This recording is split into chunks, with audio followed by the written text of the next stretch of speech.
తెలంగాణలో స్థానిక సంస్థల ఎన్నికల షెడ్యూల్ విడుదలైంది. అయితే రాష్ట్రంలో పరిస్థితులు ఏ విధంగా ఉన్నా సరే ఒకవైపు ఎన్నికల సంఘం మాత్రం ఎన్నికలు జరపాలి అని చెప్పి స్థానిక సంస్థలకి సంబంధించిన నగారా అయితే మోగించడం జరిగింది.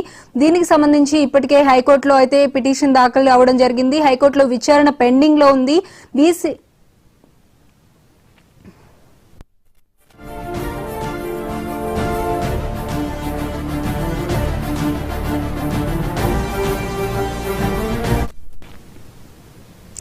తెలంగాణలో స్థానిక సంస్థల ఎన్నికల సమరానికి ఎన్నికల సంఘం షెడ్యూల్ ను ప్రకటించినప్పటికీ ఈ ఎన్నికలు సకాలంలో జరుగుతాయా అనే అంశంపై రాజకీయ వర్గాల్లో గందరగోళం నెలకొంది. ఎలక్షన్ కమిషన్ మాత్రం తన పని తాను చేసుకుపోతూ 5 దశల్లో పోలింగ్ కు సిద్దమైంది. అయితే స్థానిక సంస్థల్లో బీసీలకు 42% రిజర్వేషన్లు కల్పిస్తూ ప్రభుత్వం జారీ చేసిన జీవోను సవాలు చేస్తూ దాఖలైన పిటిషన్ ఇంకా హైకోర్టులో పెండింగ్ లో ఉండటమే ఈ సందిగ్ధతకు కారణం. హైకోర్టు ఈ కేసును అక్టోబర్ 8న తిరిగి విచారించనుంది.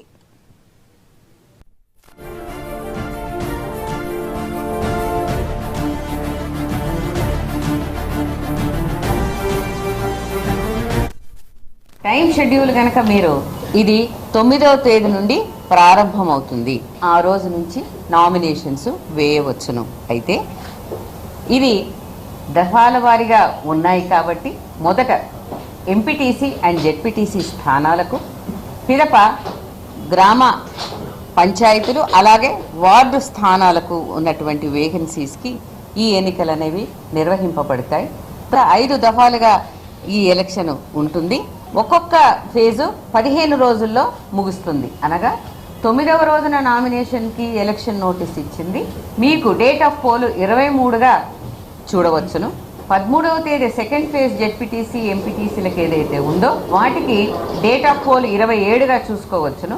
గ్రామ పంచాయతీలకు వచ్చేస్తే ఫస్ట్ ఫేజు 17th ఫ్రైడే రోజున మొదలు పెడితే వారికి డేట్ ఆఫ్ పోల్ 31వ తేదీ అదే రోజున రిజల్ట్స్ కూడా డిక్లేర్ అవుతాయి. మరి సెకండ్ ఫేజ్లో 21వ తేదీకి నామినేషన్స్ మొదలవుతాయి. 4వ తేదీకి మరి డేట్ ఆఫ్ పోలు అదేవిధంగా వాటికి సంబంధించిన రిజల్ట్స్ కూడా అదే రోజున అవుతాయి. 3వ ఫేజ్లో 25 శనివారం రోజున ఎలక్షన్ నోటీసు అన్నది విడుదల చేస్తే నామినేషన్స్తో మొదలై డేట్ ఆఫ్ పోలు 8వ తేదీ మళ్ళీ శనివారం రోజున అవుతుంది.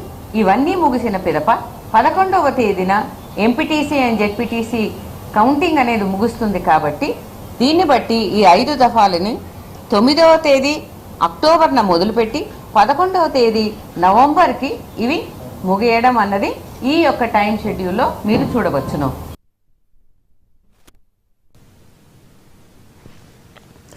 హైకోర్టు ఇటీవల చేసిన వ్యాఖ్యలు ఈ ఎన్నికల ప్రక్రియపై టెన్షన్ను పెంచాయి. బీసీ రిజర్వేషన్లకు సంబంధించిన ఫైల్ గవర్నర్ వద్ద పెండింగ్ లో ఉన్నప్పటికీ ప్రభుత్వం హడావిడిగా జీవో ఎందుకు ఇచ్చిందని ధర్మాసనం ప్రశ్నించింది. ఒకవేళ అవసరమైతే ఎన్నికల నిర్వహణను 10 రోజులు వాయిదా వేయవచ్చని కూడా హైకోర్టు వ్యాఖ్యానించింది. పిటిషన్ పెండింగ్ లో ఉండగానే ఎన్నికల షెడ్యూల్ విడుదలైనప్పటికీ ఎన్నికల ప్రక్రియ ప్రారంభమైన తర్వాత కూడా కేసు విచారణ కొనసాగిస్తామని కోర్టు స్పష్టం చేసింది. హైకోర్టు తీర్పు ఈ ఎన్నికల భవితవ్యాన్ని నిర్ణయించనుంది.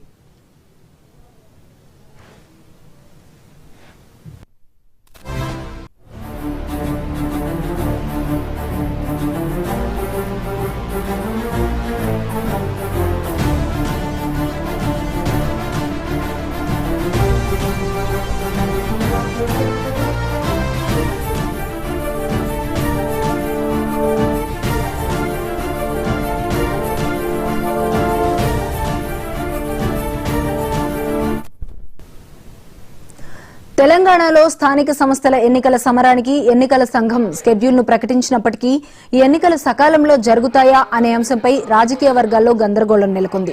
ఎలక్షన్ కమిషన్ మాత్రం తన పని తాను చేసుకుపోతూ 5 దశల్లో పోలింగ్ కు సిద్దమైంది.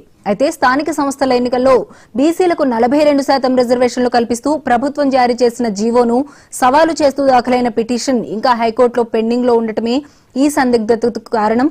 ఇక ఈ అంశంపై మరింత సమాచారం మా Telangana bureau chief Sudhakar live ద్వారా అందిస్తారు. సుధాకర్, చెప్పండి. స్థానిక సంస్థల ఎన్నికలకు సంబంధించి కొద్దిసేపటి క్రితమే రాష్ట్ర ఎలక్షన్ కమిషన్ షెడ్యూల్ విడుదల చేసింది. విడుదల చేసినప్పటికీ కూడా రాజకీయ వర్గాల్లో ఇంకా కొంత సందిగ్ధత నెలకొంది. స్థానిక సంస్థల ఎన్నికలు అసలు జరుగుతాయా జరగాయా అనే మీమాంస అయితే ఇప్పటికీ కొనసాగుతుంది. దీనికి ప్రధాన కారణం బీసీలకు 42% రిజర్వేషన్లను స్థానిక సంస్థల ఎన్నికల్లో కల్పిస్తూ రాష్ట్ర ప్రభుత్వం జీవో తీసుకొచ్చింది. ఈ జీవో పైన రెడ్డి జాగృతి నుంచి హైకోర్టులో పిటిషన్ దాఖలు చేశారు. ఈ జీవోను వ్యతిరేకిస్తూ పిటిషన్ దాఖలు చేశారు. జీవో ఇవ్వడం ద్వారా బీసీలకు రిజర్వేషన్లు ఎలా కల్పిస్తారంటూ ప్రశ్నిస్తూ రెడ్డి జాగృతి తరఫున హైకోర్టులో పిటిషన్ దాఖలు చేశారు. ఈ పిటిషన్ పైన ఇటీవల హైకోర్టులో వాదోపవాదనలు జరిగాయి. వాదోపవాదనలు జరిగిన తర్వాత ఈ పిటిషన్ను మళ్లీ విచారణకు అక్టోబర్ 8వ తేదీన హైకోర్టు స్వీకరిస్తుంది. హైకోర్టు మళ్లీ 8వ తేదీకి దీన్ని వాయిదా వేసింది. 8వ తేదీన పిటిషన్ మళ్లీ విచారణకు రాబోతుంది. పిటిషన్ విచారణ ఇచ్చిన సందర్భంగా హైకోర్టు చాలా కీలకమైన అంశాలను వెల్లడించింది, కీలకమైన వ్యాఖ్యలు చేసింది. బీసీ రిజర్వేషన్లకు సంబంధించి బిల్లు గవర్నర్ వద్ద పెండింగ్లో ఉండగా ఎలా మీరు జీవో జారీ చేస్తారు, జీవో జారీ చేయడానికి గల కారణం ఏంటి, అంత అత్యవసరం ఏముంది, అవసరం అనుకుంటే స్థానిక సంస్థల ఎన్నికల్ని 10-15 రోజులు వాయిదా వేయవచ్చు కదా, వాయిదా వేసి బీసీ రిజర్వేషన్ బిల్లు గవర్నర్ నుంచి క్లియరెన్స్ తీసుకున్న తర్వాత ఎన్నికలు నిర్వహించవచ్చు కదా అంటూ హైకోర్టు వ్యాఖ్యలు చేసింది. వ్యాఖ్యలు చేస్తే ప్రభుత్వం తరఫున కూడా అడ్వకేట్ జనరల్ చాలా కీలకమైన అంశాలను వెల్లడించారు. అడ్వకేట్ జనరల్ తమ వాదనలు వినిపించారు. ఇది సంక్షేమానికి సంబంధించిన అంశం. బీసీలకి సంక్షేమ పథకాలు అమలులోకి తీసుకురావడానికి, బీసీలను సంక్షేమంలో ముందుకు తీసుకురావడం కోసం తెలంగాణ ప్రభుత్వం అసెంబ్లీలో అదేవిధంగా మండలిలో బిల్లును పాస్ చేసింది. బిల్లు పాస్ చేసి గవర్నర్ వద్ద ఉంచింది. అదేవిధంగా ఆ గవర్నర్ వద్ద ఒక బిల్లు పెండింగ్లో ఉంది. అదేవిధంగా ఆర్టికల్ 9 ప్రకారం తీసుకొచ్చిన బిల్లు రాష్ట్రపతి వద్ద పెండింగ్లో ఉంది. ఈ 2 పెండింగ్లో ఉన్నాయి. కానీ ప్రస్తుతం మరొక జీవోను రాష్ట్ర ప్రభుత్వం తీసుకొచ్చింది. ఈ జీవోకు వ్యతిరేకంగా హైకోర్టును ఆశ్రయించడం ఇది పద్ధతి కాదు, న్యాయం కాదు, బీసీలకు దక్కాల్సిన ఫలాలను ఎందుకు అడ్డుకుంటున్నారంటూ అడ్వకేట్ జనరల్ తమ వాదనలు వినిపించారు. వాదోపవాదనలు విన్న హైకోర్టు 8వ తేదీకి దీన్ని వాయిదా వేసింది. వాయిదా వేసినప్పటికీ హైకోర్టు చేసిన వ్యాఖ్యలు ఏవైతే ఉన్నాయో ఈ వ్యాఖ్యలు ఎన్నికల నిర్వహణకు హైకోర్టు సుముఖంగా లేదు.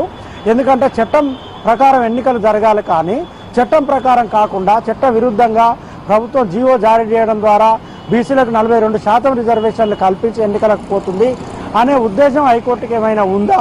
ఒకవేళ అలా కనుక ఉంటే 8వ తేదీన మళ్ళీ పిటిషన్ విచారణకు వస్తుంది. కాబట్టి ఆ విచారణ సందర్భంగా పిటిషన్ను స్వీకరించిన హైకోర్టు ఆ రోజు ఏమైనా ఎన్నికలకు స్టే ఇస్తుందా?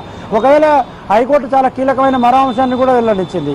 ఎన్నికల కమిషన్ నోటిఫికేషన్ ఇచ్చిన, ఎన్నికల వ్యవహారం కొనసాగుతున్నా, ఎన్నికల నోటిఫికేషన్ సందర్భంగా ఎన్నికల నిర్వహణ కొనసాగుతున్నా కూడా మేము విచారణ చేపడతామంటూ కూడా హైకోర్టు స్పష్టం చేసింది. కాబట్టి దీనిపైన రాజకీయ వర్గాల్లో చాలా గందరగోళం నెలకొంది. రాజకీయ వర్గాల్లో ఇంకా దీనికి సంబంధించి ఎక్కడ క్లారిటీ రావట్లేదు. ఒకవేళ హైకోర్టు స్టే ఇస్తే ఎన్నికలు నిలిచిపోతాయి, హైకోర్టు స్టే ఇస్తుందా ఇవ్వదా? ప్రభుత్వం తరఫున అడ్వకేట్ జనరల్ తమ వాదనలు వినిపిస్తున్నారు.